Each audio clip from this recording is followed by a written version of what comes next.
gudoomiyaha gobolka Shabeellaha Dhexe Axmed Meyre Makraan iyo gudoomiyaha degmada Jowhar Cismaan Maxamed Mukhtaar Baari ayaa booqday tuulooyinka Mareere iyo Baarow iyagoo halkaasi kula kulmay qaybaha kala duwan ee bulshada ku nool labadaasi tuulo. ugu horreyntii gudoomiyaha gobolkan Shabeellaha Dhexe Axmed Meyre Makraan iyo kan degmada Jowhar Cismaan Baari ayaa waxay booqashadoodii ku bilaabeen deegaanka Baarow weyne oo ahayd deegaan caan ku ahaa beerista dalagga bariiska. wafdigana waxaa halkaasi si weyn ugu soo dhoweeyey qaybaha kala duwan ee bulshada ku nool deegaankaasi Baarow weyne. gudoomiyaha gobolka iyo kan degmada ayaa waxay booqdeen xaafadaha ay ka kooban tahay deegaanka Baarow iyagoo ay weheliyaan maamulka iyo waxgaradka tuuladaasi, waxayna indhahooda ku soo arkeen dhibaatadii ka dhacday tuuladan oo ay saameynta ku yeelatay dagaalkii dhex maray maleeshiya beeleedyo kasoo kala jeeda labada deegaan ee Baarow iyo Mareere. intaasi kadib ayaa waxa ay gudoomiyaha gobolka Shabeellaha Dhexe ka degmada Jowhar iyo mas'uuliyiintii la socotay ay meel fagaara ah kula hadleen boqolaal ruux oo isugu soo baxay halkaasi, waxayna ka kala socdeen qaybaha kala duwan ee bulshada ku nool deegaankaasi Baarow. qaar ka mid ah waxgaradka iyo maamulka tuulada Baarow ayaa ugu horreyntii la hadlay dadweynihii halkaas isugu yimid iyagoo ugu warbixiyey heshiiska la gaaray iyo nabadda ka dhex bilaabatay labada tuulo. السلام عليكم ورحمة الله وبركاته. meeshaan ninkaan hadlaayo waxa waaye Cusmaan Boolo Ibraahim la yiraahdo oo ka dhashay tuulada Baarow weyne. dadweynaha meeshaan isugu yimid iyo gudoomiyaha degmada, gudoomiyaha gobolka iyo hay'adda macalinka hay'adda ka socdo, gudoomiyaha tuulada iyo dadweynaha ka soo qayb gal iyo guddiga sharafta leh oo tuulada Baarow weyne. intaan waqtigiina aad u dhumiseen waa ku mahadsantihiin marka koowaad. marka labaad madaxda qaaliga ah oo waqtigooda noogu soo deeqay oo dantoodii oo ka hormaray danta guud oo dadweynaha waa ku mahadsan yihiin marka koowaad. marka labaad waxay soo baaqdeen tuuladan oo tuulale ah degmo ma aha, intaasoo qaymi ay u yeeleen. sababta oo u yeeleen waxa waa dadkoodii dadweynaha ay ku xisaabtamayeen in ay dadkan ay yihiin walaalayaal. waxay ogeedeen Mareere iyo Baarow khulaas yar inay ka dhacday ayagoo walaala ah, taas inay dhacdo rabbaaniya ka dhacday. nin walba waxaa loo baahan yahay saacadan wixii ka dambeeyo inuu iska dhaafo oo hilmaamo. waxaa la gaari marxaladda koowaad, tii lamaad, tii saddexaad hadda la joogay. waa laga baxay cad qaadashadii isna ceebkii dadka in la jeclaado aa loo habboon yahay. nin walbo ama Mareere ka dhashay ama Baarow ka dhashay waxaa laga rabaa shalay soo jiraankii shalay ahay in dhaqanka uu noqdo, midnimadii iyo walaalnimadii in la soo celiyo, tuhunkii inuu meesha ka baxo, inay ka baxdo madax adeegii inuu ka baxo. waxaan rajaynaynaa inaad nin walbaba uu ku dadaalo midnimada, muslimnimada, soomaalinimada. labada tuul ayaga u baahan. waa u jeedin dalaga hadda bariisa meeshan ka baxaya. haddii col jiro ma la tacbi karo. hubigan 20 bili wayni waa ka motooran kacsan shidaalkiisa ma gada karno. marka waxaad yeelaysiin nimiyahow indhaha fura, naagaha, ragga, dhalinyarada, culamaa u diinka. waxaa la rabaa in mustaqbalka aan loo dheelin oo midnimada walaalnimo la adkeeyo, ninba meeshuu mudan yahay uu ka shaqeeyo. intaasaan idin sheegaynaa, intaasaan idinku soo dhaweeynaa. waadna mahadsantihiin. colaadda laga baxo. tii afaraad hal afaraad dhiman, tan afaraadna waxaan rajaynaynaa sidaan iska fiican inay ku dhamaan doonto oo in usu imaan doonto. kor waa ka nimid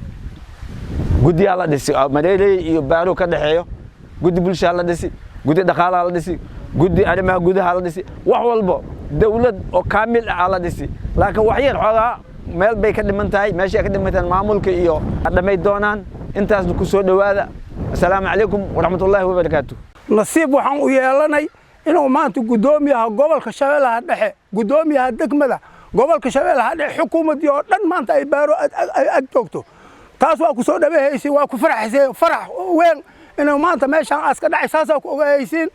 colaadii dhibkii Baarow iyo inta Mareere ka socday waa la soo dhameeyay. xukuumadda agteeda lagu soo dhameeyay. gudoomiyaha gobolka markhaati ka, gudoomiyaha degmada markhaati ka, waxgaradka markhaati ka, مسؤولين تا beriga alxamdulillahi macal in wax garado dhammaan u dhaaraamatay dhafarkii iyo dhakraarkii iyo iscalool cunkii iyo tacab la'aantii waa laga soo guuri kalka waxaan u soo guurnay nabadan u soo guurnay waxaan u soo guurnay tacbashaan u soo guurnay war meelay nabad aalin rag gogashiisa maxaa waaye rag gogashiisa waxa waaye waa nabad meelay nabad aalin naxariis mataal nabadaa caana mac dagaal sidiisabo rag baa ku dhinta maana rag kuma dhashto alxamdulilah waxaas ilaa naga soo asrifi waxaasa barwaaqaas la gaari aad ku ogahaysiin mas-uuliyiintii gobolka shabeellaha dhexe dawladdii oo dhammaan ag fadhiso ina guul la gaari taasaa ku ogahaysiin waa loo tafaxeeti waa loo dharfi waa loo dhakraari juhdi baa lagu bixiyey oo xoog leh dalka iyo intay dadka haddii labada beel ay isku dhacdo beesha mareere iyo beesha baarow wax tacawoo dhan waa baaba'ay hoos u dhacaas intaas ku imaanaa gobolka aw saamaynaa kooba galee waxaan arki jirnay iyadoo kun shilin oo 2 kooba 3 koob lagu beegaayo hal kooba hadda mar hayso 7 kun oo shilin maxaa u sabab tacabkii oo dhan ba hoos u dhaca ku yimid maxaa la yidhi sideedaba waxaa nabad wax lagu tacbi karaa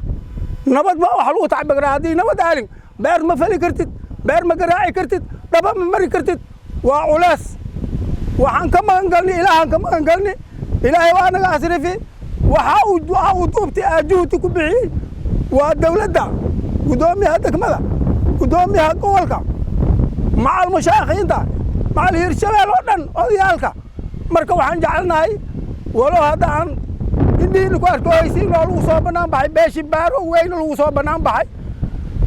nabaddii la soo gaaray inaan labada gacan aan ku qabanno maku qabaynaa labada gacan nabadda maku qabaynaa labada gacan nabadda ilaahay ana nabad yeelo ilaahay naxariis alla noo keeno galeydii oo looda la iska siiyay oo beerta laga soo tagay alla noo kaso galeeyada alla reebo dawladana alla adkeeyo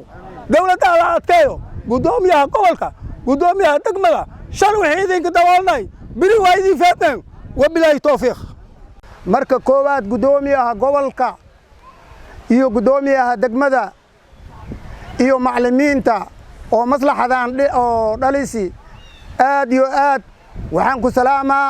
114 quraanka cadadiisaan ku salaamaa assalaamu calaykum waraxmatullaahi wabarakaatu salaam bacdigeeda ayaanta waxaa la yidhi nin haddii asmara madow yahay nin haddii asmara cad yahay nina umara madow ayaantaan ina aan joogin oon gobolka aan ku xareysnayn aan joogni intaan oo ummad oon xambaarsagnahay waxaan aan ugu dadaalayni horta dhib wax la yidhaaho waa dhammaadi markiin tuulada aan nimid ninkii akhyaar ninkii odi wixii oo wax fahmaayo wax waa loo sheegi maanta wixii oo gobolka ka soo qaadni hadda waa faahfaahiyoonay ma umaahayna wax horta ka dhiman male waa idin sheegni inta colaada ka socoti colaad waxas yahay waa la og yahay dhibaatadiisa waa la og yahay beledkan hadda ka hor waxaa dhacday in oo shabaab ay tirtirto oo isgubto waa ka soo nuucsana meeshii waa ka guuri wayne hadda waxaa la rabaa ina oo si toos oo dirita oo u wada dhaqanno lamada tuuli oo dagaashi waa ka dhammaatay waxaan soo ballan qaadnay inaan wada dhaqanno dhib ilaahay naga haayo oo dhib ilaahay naga haayo tacabka la qabto maslaxada lagu dadaalo guddiyaa la sameeyey oo muslimiin culamaa u shiiqiin la sameeyey culummadaas waxay ka qayb galeen wixii unugka aan isfahmi wayno culummo inta ay ahaato tii ugu dambaysi waa ku soo dhammaatay kitaabka ilaahay wixii inta waa wada ogsan tihiin dhibaato ma jirto wax jira ma jiro wax oo gobolka laga soo ballan qaadayaa jiro ballantii la soo qaadi haddii ninka as oofi waayo lamada gacnyoodaa lagu qabahaa ogow waa la daba joogay gobolka oo degmada inta wax dhan waa isku xiran yihiin mareere kii jiro kii baarow joogo waa la isku xiran yahay dhibaatada ninkii oo keeno lamada gacnyood ina aan ku qabanayna ma ballan qaadeen lamada gacnyood ina lagu qabto ninkii dhib oo fidno iyo fasahaad oo wado ina aan qabano ma ballan qaadeen ninkii oo muslimiinta ka hor yimaad muslim la arkabo oo gobolkan ka shaqeeyo inaan gacnyaha ku qabanayna ma ballan qaadeen السلام عليكم ورحمة الله وبركاته. سلام كدب walaalaha muslimiinta biriga meeshan isku limit waxa la rabaay waxa la yiri nabadda shay qaali ah waxa la yiri gogol rag gogoshiisa waxa la yiri nabad waay nabadda mid adduunka u fiican waay waxaan u maleynaa maalmahan waa ogtiin siyada nin hadda oo moos xaw male maalmahan aniga 6 biri waxaan ku jirnay nabadeen gobolkan ku maqneen nin walbana wixii meesha ka soo dhacay dagtiisa waa u maqli waxa la rabaa nabadii oo gobolka laga wada biri waxa la keenay tuulada Baaroweyne magaalada shicibka oo joogo culimada aawdiinka joogo akhyaarta loo sheegay nabadaas inay meesha ka soo dhacday waxa la rabaa nabadaas in macnaha gacanta lagu qabto nabadda waxaan u maleynaa waxa way dagab la dadaaminayo dagab la dadaaminayo waxaan u maleynaa nin inuu inta qabto nin kale xaq qabto waa hadii labadaas la qabto nabadaas macnaha faywa in nabadda macnaha qof dagabkaas hadii qof loo dayo nabadaas ma jirto marka waxa la rabaa meeshaan culki yaali tuulada Baaroweyne iyo tuulada Mareerey waxaan u maleynaa waxa uu soo gabagabowdi biriga uu soo gabagabowdi baqayda nimana waxaan u maleynaa in dhameystirma doonto biri khamiista marka waxa la rabaa nabadda dhalinyarta waxay maqleen meesha joogto hooyooyinka macnaha waayeelyaasha waxay maqlaayeen nabadaan macnaha inuu nabad meel jirto weyn in la geersi waxa ogaanaysiin in baqayda nimana dhameystiro doono marka waxa la rabaa nin walbo inuu dagtiisa ku qaato dhalinyarta oo qori la ordayso qori macnaha waxa la yiri col waxa la yiri wiilka ku dhintaan wiilku ma dhishto col waxa siyahay male aniga waxaan nahay beerley macnaha waxa la yiri daabiyaanba iyo dareen waa isdiidi nin beer tacbaa dareen beer ma uu tacba karo marka waxa la rabaa nabadii la soo qaadi waxaan u soo qaadnay intaan macnaha oo dhalinyar leh culmo leh odayaal leh nabadaas waxa la rabaa oon keenni manoo qaadi السلام عليكم ورحمة الله وبركاته. قدوميها دقمة جوهر عثمان محمد مختار باري oo ka hadlay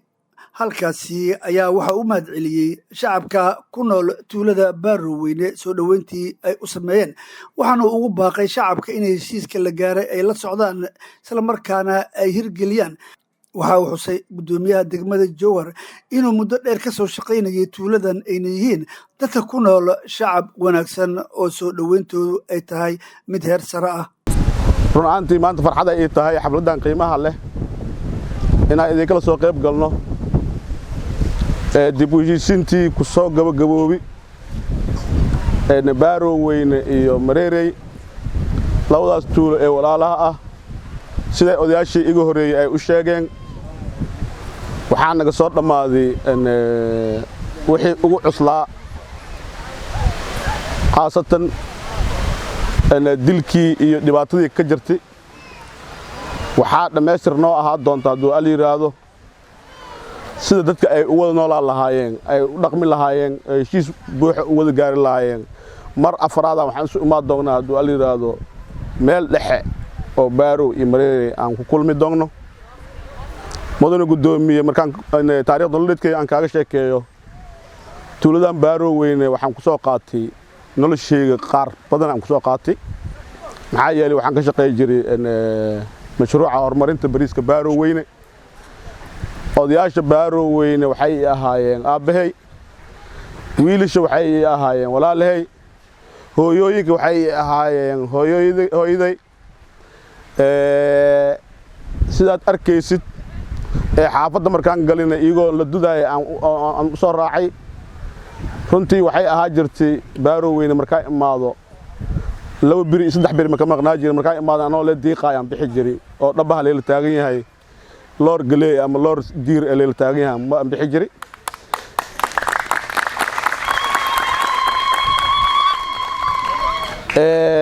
colaada darteeda ayaa maanta waxaan ku laanahay inaan loo diiqo oo anoo gudoomiye degmo maanta nasiib u yeeshay in Baaroweyne aan imaado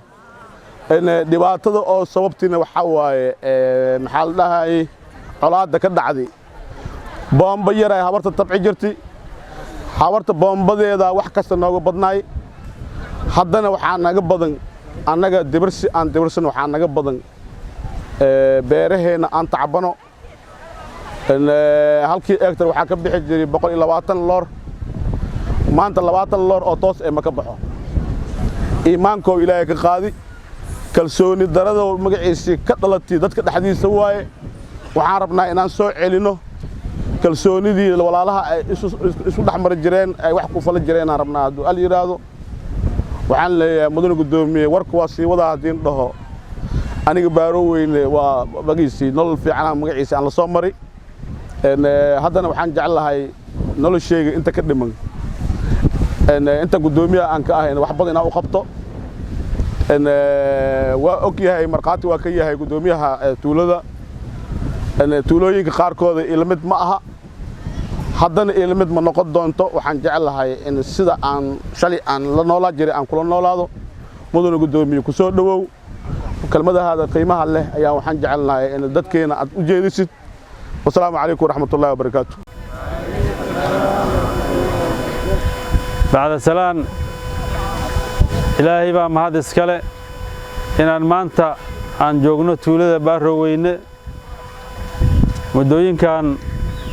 داد كديغان كان ديغان وحا مارتي كجري علاضو ير oo dad ehela oo diris oo qaraaba ka dhaxdhacay colaadihii ayaan ku mashquulsanayn mudooyinkan alxamdulillaah ilaahay ayaa maarta meel wanaagsan oo keenay maantana waxa ilaahay qadireen aan nimaado heer baaro u nimaado oo soo hor istaagno oo aan maarta xaaladihii dhacay oo loo sheego gudoomiyaha iyo odayaashaba ay warbixinta ay siiyeen inaan anagana maanta ku sii xoojino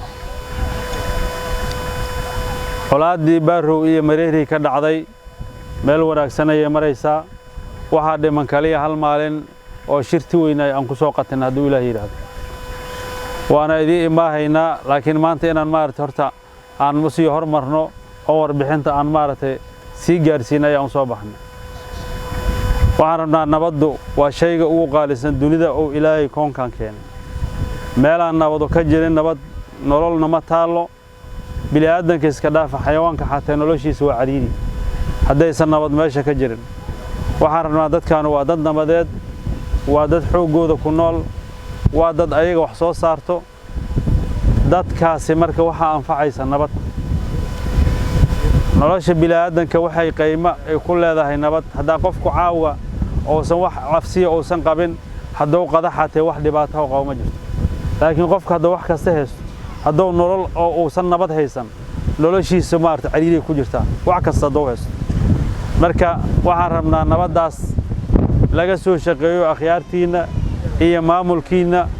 oo ka soo shaqeeyeen waxaan rabnaa in la adkeeyo oo si adag gacmaha loogu qabto oo si adag looga shaqeeyo qof allaale qofkii qalad waa bini'aadan meel joogo qofka qalad ka dhici kara qofkii qalad ka dhacay qaladkaasi waxaan rabnaa wada jir lagu wada qabto sidii odayaasha hortayba meesha ay ugu sheegeen oo aan dhahno qofkaasi inuu qaldan yahay aan maartay bulshadaas ka qaban markay waxa bulshada fidnay karo hal qof ayaa fidnay karo halkaas qof fidnadiisa oo bulshada ay shib ka tiraahdo wuxuu soo jiidaa inay bulshada fidna wada saameeyso oo keen wuxuu ku keenaa qofkaas hadduu wax ku dheelo ku kalo meesha wax looga dheelo wax magarad kala joogo wax magaradkaas dad maskiin oo meel kala joogo wax uu dhibaato u geysaa soo fidnadii markana ma wada saameyn marka waxarna marka fidnadu way huruda wixii kiciyana naclada ku dhacdo nabi Allah sallallahu alayhi wasallam waxaan rabnaa marka nabaddu waa shayga ugu qaalisan dunida waa shayga ugu wanaagsan dunida haddaana nabaddu laga shaqeyn imaamayso waxaan rabnaa dadkaanu waa dad maartay isla wada dhashay waa dad ehela waa dad ilmo abti iyo ilmo eeday wada horayna maartay aan meel kala jirno dad raximahay ahaayeen haddana ilmo abti ilmo eeday la wada naqo marka ilmo abti ilmo eeday inay isdilaan wax ka soo baxayo faa'iido ama wax lagu gaarayo faa'iido ya shay karo ya anaga maamul hadana dadka waa qabanaa waa xirnaa waxa u maleeyahay laakiin nimankan dorad heer baaro weyna ka xirnaa maanta intay fadhaana u maleeyahay ma soo baantay laakiin nimanka dhintay yaa keeni karo cid keeni karta ma laha nimanka dhintay oo meesha shirka inay nagal soo qayb karo keeni karta meel linku arka anaga qofka xirna waa imaahaysa haduu nafta ilaahay haduu ugu tala galay dhimato moogto waa goon qadarteeda waa laakiin qofka anaga xirno biri waa la keenaa qofka dhimatay yaa keeni karo waa ma yimo su'aash xirowgan waxay ka mid tahay canaanta waxa laga yaabaa cunugaaga haduu yar yahay haduu wax kaga dheelo inaad inta geed yaro ma jawaab soo qaatid laba aw gilis ama uu dugsiga diido ama xoolaha soo ilaalo uu diido ama beerta soo fal hadduu diido see la yeelaa xooga waa la xanjafiyaa soo warkaaga u maqlamo markii ninkan waa xoogooyo shwaaka xoog badan odooga baa laga yaabaa saa hadduu u ridin odooga dhacaya laga yaabaa marka waxaan ka joog odooga waa dhihi waay maaho yaa canaanaa markii dawladda canaanayso waa in la qabtay meel la gelsho markii meel la gelsho hadhowto asoo dhahay ama guddoomiyaha hallee waco ama nabadoonka hallee waco ama aabbahay hallee waco hadhow laga soo dayaa meesha oo ummadda la noolaa karo shalay ummadda lama noolaa karin ummadda waa ka dheeray mugta qofka hadday ummadda ka dheeraatay in ummadda lala sinaa fiican waxaan rabnaa marka dhallinyarada maanta way joogaan dhallinyaro badan sida badanna way maqan yihiin waa ogsannahay laakiin waxaan rabnaa in nabadda laga wada shaqeeyo markii haddii xatee moogtahay labada tuulo ay nabad aqaan ay nabad aysan ahayn maxaa dhacayso waxaa dhammaahaayo xiriirkii dhallinyarada ka dhexeeya oo go'a ma soo abaantay wiilasha xaggay tegi jireen gabdhay ka soo guursan jireen kuwa kale xaggay intay ma jireen gabdhay ka guursan jireen gabdhiyaa suuq xir ku ridaysiinba idinkana suuq xiraan ku dhacay marka colaadda faa'iido daradaas ay leedahay marka ugu horeyso run ma hayno ya ما دلنيدا ربارت رون متانيداس يا markii aad ma santiin waxaan rabnaa reer baaro weyne waa u tagaynaa tuulada kale intana maaragtay oo qaraabada tiin waxaan idinku nimaday maalinta ugu weyn oo bunka la yeerahayo shirta qof la arkaba shirtay taqaanay keenayso oo dhimanta haduu ilaahay raamana dheero waa soo ma hayna maanta markii waxaan sii digaynay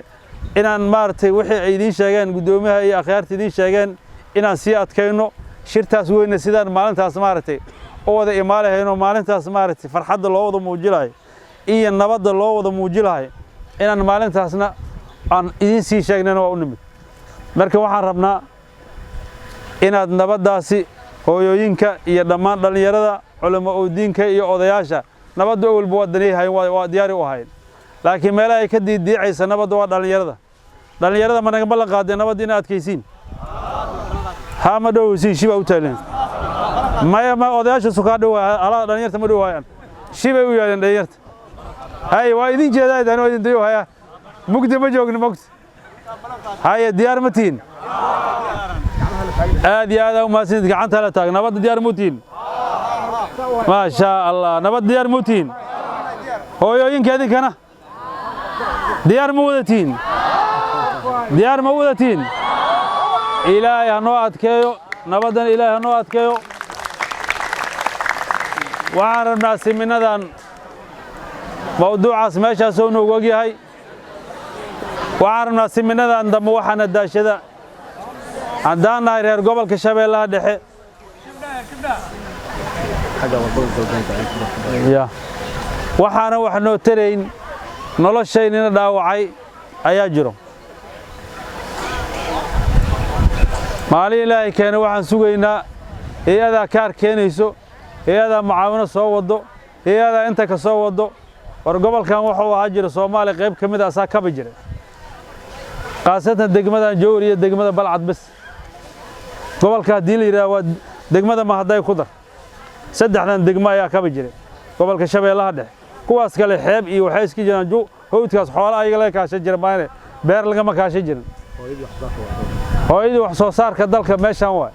hadana hooyadii macaawin raaiska dalkayna qabtay horta ma naaficay sidaas ya ilaahay aan maarta tala saarano ilaahayna aan tuugno ilaahayna aan u dhawaano aan beerayna tabcana anaga aan xoogayno wax ku soo saarano dadkan waa dadka hor u yireynima shaqaysan shay waa ka xaran meeno ya laakiin hadda waxaan dhooweynaa mugtay ma tuugsan shay waa ka xaran miskeen markii waayay ya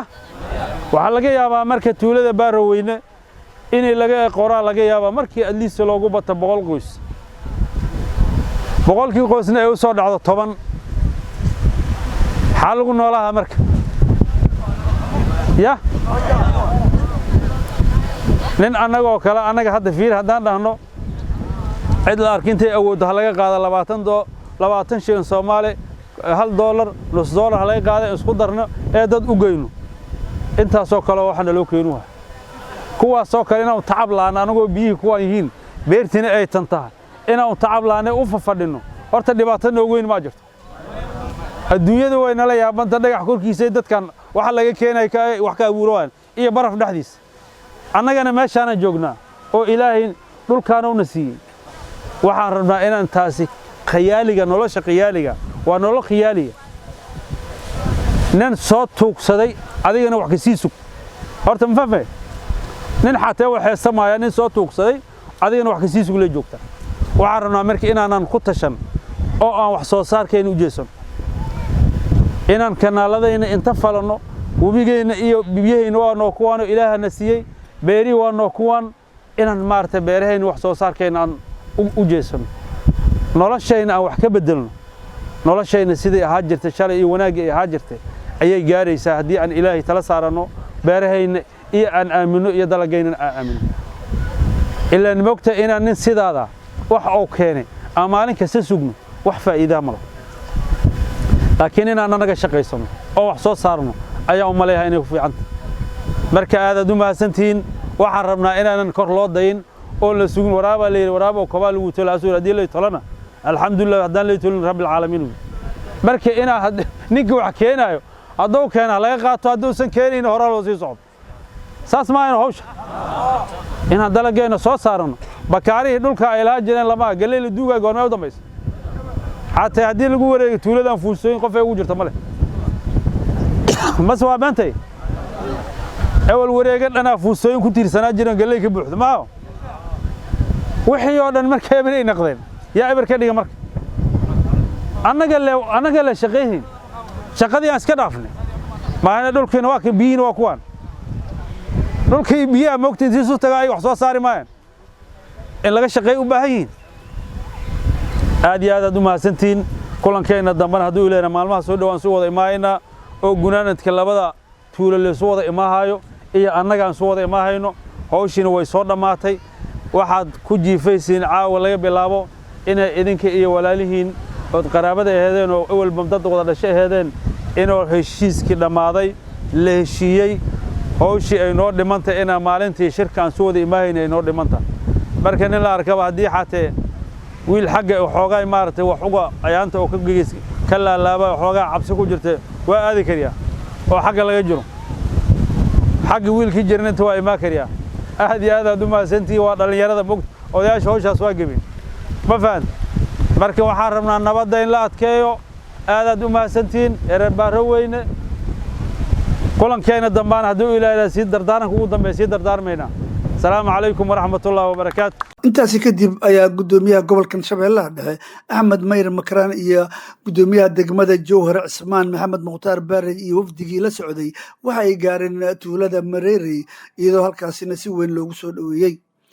gudoomiyaha gobolka kan degmada Jowhar iyo mas'uuliyiintii ku weelinaysay safarkooda ayaa meel fagaaraha sidoo kale waxay kula hadleen boqolaal ruux oo isugu jiray qaybaha kala duwan ee bulshada ku nool deegaankaasi Mareeri qaar ka mid ah waxgaradka iyo maamulka tuulada Mareeri ayaa ugu horeyntii la hadlay dadweynihii halkaas isugu yimid iyagoo uga warbixiyay heshiiska la gaaray iyo nabadda la qaatay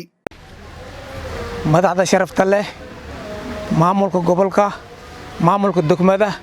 tuulada Mareeri maanta soo booqday olkii Baarow iyo Mareeri u dhaxeeyay soo dhameeyay ilaaha maadaas iskale shali ol baan ahayn laakiin maanta nabad baan nahay waa heshiinay baqayada noo dhibangne ilaah baa dhameystiraayo maalin kale ku soo laabo doognaay salaamu calaykum waraxmatullaahi wabarakaatuh maamulka gobolka iyo hay'adda iyo maamulka degmada ay ka qaateen kaalin weyn alxamdulillah rabbil caalamiin shukro allah ma hadas iskale waxaan leeyahay dagaalkii noo dhaxeeyay Mareeri iyo Baarow u dhaxeeyay waa soo dhawaaday waana noo dhamaaday alxamdulillah waxa la isku haystay dhiigay ahaayeen dhiigeena shalmaanta noo meel fuulay waxaanoo dhiman wax yar waxaas dhimanna waxaanoo dhamaystiri doono maamulka gobolka maamulka degmada aanoo dhamaystiri doono hadduu Allah awood la ogolaado waxaan leeyahay waa qaadanay aad iyo aad aan u qaadanay waanu ku farxnay si cadaalad ah oo qurux badan oo fiican oo wanaagsan ay noogu dhamaatay aadna aad iyo aad noogu qabtay salaamu calaykum waraxmatullaahi wabarakaatuh inta ummatul muslimiin meeshaan isugu timiday gadoomiyaha degmada gadoomiyaha gobolka Axmed Miira Makaraan gadoomiyaha Baarow Weyne Xuseen Mawlid Muudey shacabka ahlul mareerey ragooda iyo dumarkooda waa salaamantihiin salaan kadib labada maalmood waxaa noo socday shir amba kulan sida aad u taqaanaan kulankaasoo ku saabsanaa dib u heshiiskii asiga ahaay waa soo dhawaaday amba wuu dhacay wax yar ayaa ka dhiman inta dhimanna waxay u taal maamulka gobolka iyo kan degmada iyo culmo awadiinkii shalay ku jirtay hawshaas intaasi markii meesha aga baxo anaga heshiisaan qaadanay biriga nabadaa jirto culmo jira ahlul mareerey culmadiina dhalinyartiina haweenkiina kulli ku soo dhawaada assalaamu calaykum waraxmatullaahi intaasi kadib ayaa gudoomiyaha gobolka Shabeellaha Dhexe Axmed Mayr Makraan iyo gudoomiyaha degmada Jowhar Cismaan Maxamed Mukhtaar Baarey iyo wafdigii la socday waxa ay gaareen tuulada Mareerey iyadoo halkaasina si weyn loogu soo dhaweeyay gudoomiyaha gobolka kan degmada Jowhar iyo mas'uuliyiintii ku weelinaysay safarkooda ayaa meel fagaaraha sidoo kale waxay kula hadleen boqolaal ruux oo isugu jiray qaybaha kala duwan ee bulshada ku nool deegaankaasi runaantii farxad ay tahay maanta inaan idinka la soo qayb galo gabagabada heshiiskan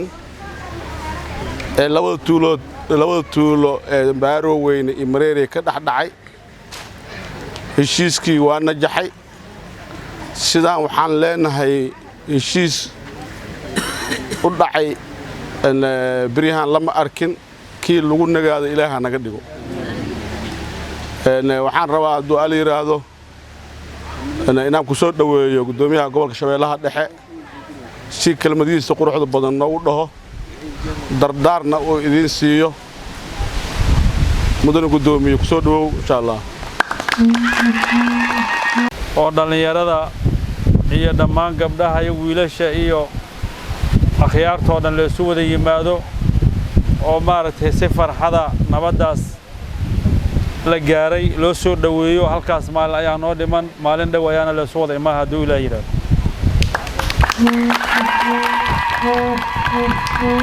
waxaan rabnaa colaad waxba tari mayso colaaddu maaragtay wiilaa ku dhinta wiil kuma dhasho colaaddu horumar ma laho colaaddu beer in la tabcada ma laho colaaddu inay dadku diriska isla noolaadaan ee isla joogaan ma laho intaasoo dhan way kala fogaysaa wayna dhibaatada ayaga dhaxdooda maaragtay ay dhigtaa aan maaragtay la soo koobi karin oo maanta haddii la yidhaha waa laga sheekayhaa aanan ku dhammaahayn saacado aanan ku dhammaahayn marka waxaan rabnaa wixii dhacay naf iyo shaydaan ay ka ahaadeen inta ku dhimatana Allah u naxariisto inta ku dhaawacantana Allah bogsiyo laakiin maanta kadib waxaan rabnaa beej cusub in la furto oo maaragtay beej cusub oo beejka wanaagga la yidhaahdo siday tuulooyinkan shalay u ahaayeen abti iyo aysin iyo ina eedo iyo ina adeer siday u ahaayeen inay u ahaadaan wanaagii shalay iyo kalgacalkii iyo maaragtay derisnimadii ahlnimadii dadkan waxa u dhaxeeyo waxaan biyana dhaqan biruna aysan goyn ama maaragtay leedin kala jari karaan dhalashadiina ama biyo lagu dhaqi karaa sida wasaq la iska meeri karaa dhalashadiina waxay shalay naf iyo shaydaan ay ahaayeen inay xala dhalay laga dhigo maantana beej cusub la furto dadka walaalnimadii iyo ehelnimadii iyo wanaagii iyo isbooqasho la'aantii beriyahan jiray si fiican in la isu booqdaan rabnaa hadduu Ilaahay yiraahdo sidii la isu xiriiri jiro dadku ahl u ahaayeen ahlnimadooda inay soo laabataan rabnaa inay tacabkayna iyo maaragtay quruxdii deegaanka waa la yaqiinay gobolka Shabeellaha Dhexe gaar ahaan degmada Jowhar waa meelaha maaragtay waddanka Soomaaliya waxeeda gobolada kale inta ama dadka kale oo maaragtay Soomaaliya kamid la geey jiray inta ayda ka bataan ayaa la geey jiray maanta waxaa moodaa inaan waxba haysan ba anaga beerihii iyo biyihiina waa noo kuwan marka waxaan rabnaa inay maaragtay qof la arkaba danaheeda caadiga ama beerteeda ama hadday xoolo ilaashaysa ama hadday gurigeeda joogaysa inay joogto caawa kadib waxaa jirto nagaadi wixii dhacay labada ahal dhaxdooda ka dhacayna inay soo dhamaadeen waxa ognahay inay akhyaarta idin soo gudbeen iyo gudoomiyaha laakiin maanta waa sii xoojiyeynaa hore dhacna waxaan siinahay kulanka weyn oo imaad doona waxaan rabnaa si fiican in maaragtay guntiga loo soo dhuuqsado oo maalintaas ay qof naga maqnaa aad iyo aad u mahadsantihiin waxaan rabnaa nabadda inaan adkayno dhammaanteen qof waliba meeshay joogto ka adkayso qof waliba meeshay joogto uga dadaasho haddii qof dhib sameeyay la arko la yiraahdo qofkan dhib uu sameeyaa oo isla markaas laga gaaro haddii akhyaartu iyo maamulka ay ku filnaa waayaan gudoomiyaha asaa maaragtay gudoomiyaha degmada soo information soo siihayo maamulkana saacad kasta waa idin imaa haddaa tira qofkaanana dhibaayo oo dhibaato ka shaqeeyahay qofka hal la qabta haddaa tiraadin waa la idinka qabaa berina haddii uu taabac idin noqdo idinkaa soo daysaysi ma fahanteen waxaan rabnaa maanta ninkii la xiro haddii sanooyin lagu xukumo xatay ama sanooyin uu xiraado laabudda oo imaa hadduu ajishiisa aysan dhin laakiin ninkii dhintay meel ma loo haya yaa maanta noo keeni kara fadhiga ma naga soo qaybgela ninkii la xiro laakiin beri waa la soo diyaa fadhiga inuu nagala qaybgela hadduusan ajishiisa ilaahay u qoraysan meesha ku dhammaan ilaa saacadda ilaahay yaa qoray aniga ma qorin saacadda waqtiga qofka dhimaa ilaahay shaqo ku leh laakiin waxaa idin sheegay qofka haddii la xiro waa imaaha laabudda inuu reerkiisu soo noqda qasab laakiin qof dhinta ma noo soo noqaha waxaan rabnaa markii inay degdegta iyo qoroga iyo dhalinyaranimada in la iska dhaafo dhalinyarada waa waxaan la hadlayno odayaashu hadda diyaar uma ahin haweenku diyaar uma ahin ayagu ma ahin wax degdegayo waa dhalinyaradu waxaan rabnaa inay hadduu ilaahay yiraahdo ay nabadda sida ugu adag dadka qaada inay noqdaan nabad ayaa na wada anfacdo nabad ayaa wax noo tarayso nabad ayaa maaragtay noloshayno dhan nabad ay ku jirtaa laana qofka bini'aadanka hadduu nabad haysto oo caawada geedkan iska hoos jiifa karo oo san murug qabin ama walwal cabsi oo san qabin haba yaraatee nolosha ugu fiican oo haysta laakiin haddaad wax kasta haysatid oo meel aad jiifato caawada hadda meesha aad joogto kugu yarta noloshaada waxay tari wax ma tari ma noloshaada wax haysatid wax kugu tari ma ilaa mogta naftaadi badbaadada naftaada yaalada badbaadada naftaada ilaahay wax badbaadiyo laakiin waa nolol nabadaas ayaa badbaadada naftaada marba hadaad nabad dareemayso macna badbaadada naftaada wax ugu cabsaysid laakiin maalinta naftaada wax ugu cabsaysid hanti kasta hayso wax kasta gacanta ku hayso hub kasta hayso naftaadaba hadaad u baqaysid oo meeshan colaad ay ka jirto kuma jiifaysid nagaadi kuma jiifaysid hurda raaxalna hurdimaysid ama inaad hurdinaaba dhici karta marka waxaan rabnaa nabadda ayaa naafacayso wixii jiray ilaahay waa noo fududeeyay dadaal badana loo maray qaybo badan oo bulshada kamid ah iyo meel dhinac kasta iyo maamulka iyo dawladda state-ka waa la soo wada kaashaday iyo bulshadan labada qayboodaba ilaahay waa noo soo fududeeyay meel alle meeshii ay maartay nala gaartay iyo waqtigeena la soo martay safar xookeena safar oo ku maqnaa lamira xookeena leeyahay waxaan muddo soo jiitantay maanta inaan isu nimaado wuxuun maartay nabadiyo meel fiican soo gaartay ayaan maanta isla joognaa inta dhiman iyo maalinta dhiman hadduu ilaahay yiraahdo aan ka wada meeyra doona kala qoqobnaashadana hadduu ilaahay yiraahdo maalmaha fooda nagu soo haayo waayo oo maartay hadduu ilaahay yiraahdo aan isu imaahayno aad u mahadsantiin nabadaas inaad ka wada shaqaysiin oo labada gacmood ku qabatiin diyaar muutiin mareeray diyaar muutiin ilaahay marqaatike waxaan ka rabnaa inaad nabadda adkaysiin nabadda ayaa naanficayso noloshayna dhanna waxay ku xirantaa nabadaas beerahayn inaan tabcano wax soo saarano waxay ku xirantaa nabadaas inaan shaqaysano ma aragno mari karno waxay ku xirantaa nabadaas hadday meeshaas ay ku dhimato walaasha oo laga qabay maaragtay baaroweyn oo maaragtay ilmihii abtuu tahay oo wixii oo dhan maaragtay dadka isla dhasheen haddii la tigi waayo oo mareerhay maaragtay walaashii laga qabo hadday maanta xatee xaaje ay jirto loo imaa waayo wax ka dhibaato badan miyaa jirto ya dhashaakatag ma maqasho dhashaakatag waa waxaasoo kale dhashaakatag wax la yidhaaha jiro waa xaalad murugta la yidhaah ma fahad dhashaakatag marka ma fiicne ilaahay ha naga koriyo intii hadda dhacday ilaahay ha noogu sino inta ilaahayna nooma soo celiyo aad iyo aad u mahadsantiin reer mareerey waxaan isfoognahay nabad iyo barwaaqo iyo nabad iyo alla ka cabsi iyo nabad iyo wanaag iyo ahalnimo iyo in la dhowro dirisnimada iyo ahalnimada iyo aqrabada in la xiriiriyo aad u mahadsantiin kulanka dambana hadduu ilaahay yiraahdo madaxdii idin soo sheegi jirtaa idin soo sheegayso oo information idin soo hormarayso maalintaasna hadduu ilaahay yiraahdo ninkii dhaco dhammi jaalo waa anaga waa imaanayna maamul dana in mareere iyo Baarow weynana waa rabnaa maalintaas inayna qofna ka maqnayn oo hal meel joogo oo qofna ka maqnayn oo la leeyahay maartay ma sha Allah maanta waxa waaye nabadda si loo taageeray inaan maartay lala yaabaan rabnaa diriskan dhan inay yaabaan soo diyaar u midin aad u